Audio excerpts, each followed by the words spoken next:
మహిళలపై అత్యాచారం, మహిళలపై అత్యాచారం, మహిళలపై అత్యాచారం.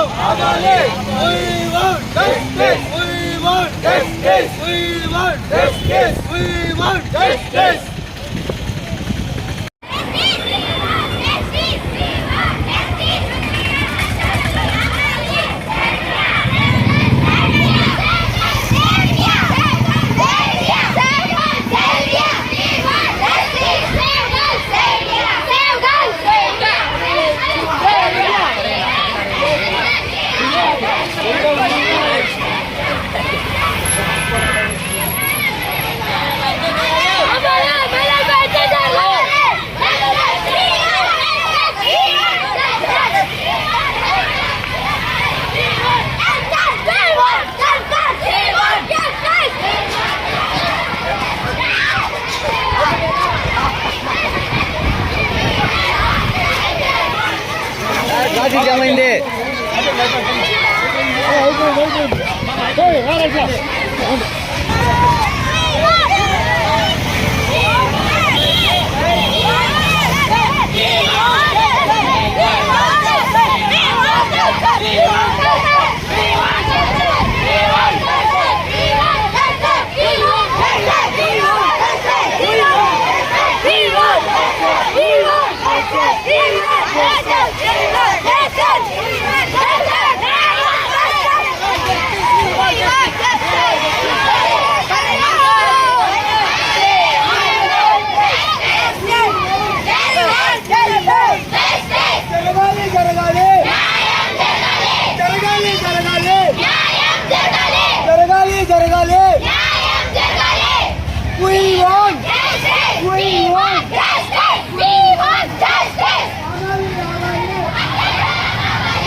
want justice. We want justice. జరగాలి జరగాలి న్యాయం జరగాలి జరగాలి జరగాలి న్యాయం జరగాలి.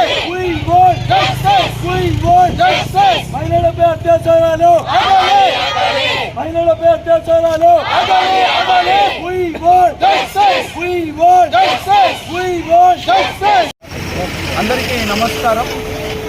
ఈరోజు national human rights and crime control bureau ఆధ్వర్యంలో చిత్తూరు జిల్లా పలమనేరు పట్టణంలో దాదాపు సుమారు 1000 మంది విద్యార్థులతో మన కోల్కతాలో జరిగినటువంటి ఆర్జీకర్ హాస్పిటల్లో జరిగిన ఉదంతంపై ర్యాలీ చేయడం జరిగింది.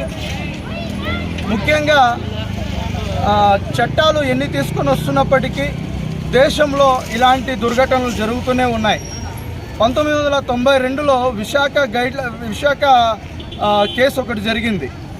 1992లో బనర్వీ దేవి అనేసి మన రాజస్థాన్లో ఉమెన్ డెవలప్మెంట్ ప్రాజెక్ట్ అనేసి రాజస్థాన్ గవర్నమెంట్ అక్కడ ప్రారంభించడం జరిగింది. బనర్వీ దేవి అనేసి ఆమె రిజిస్టర్ అయ్యి అక్కడ చైల్డ్ మ్యారేజెస్ జరుగుతున్నటువంటి సందర్భంలో ఆమె చైల్డ్ మ్యారేజెస్ అని అరికట్టడం జరిగింది. సో దాని ద్వారా ఆమెపై కక్ష కట్టి కొంతమంది సామూహిక అత్యాచారం చేయడం జరిగింది.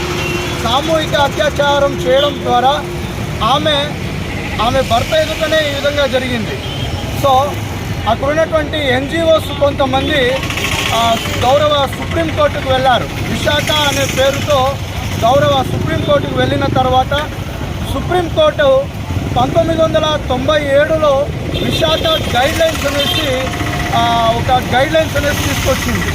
ఈ గైడ్లైన్స్ యొక్క ముఖ్య ఉద్దేశం ఏంటి అని అంటే, ఎక్కడైతే ప్రభుత్వ కార్యాలయాలు కావచ్చు, ప్రైవేట్ కార్యాలయాలు కావచ్చు, ఈ కార్యాలయాల్లో ఎక్కడైతే మహిళలు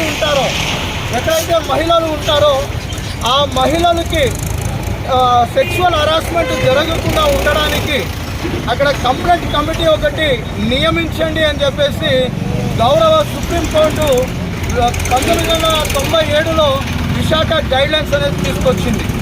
నేను ఈరోజు ఒకటే అడుగుతున్నాను, భారతదేశంలో విశాఖ గైడ్లైన్స్ ఏ ప్రభుత్వ కార్యాలయంలో కానివ్వండి, ఏ ప్రైవేట్ కార్యాలయంలో కానివ్వండి, ఎక్కడ కూడా కమిటీలు లేవు. సో కమిటీలు లేకపోవడం వల్ల చాలామంది మహిళలు ఉద్యోగం చేయడానికి భయపడుతున్నారు.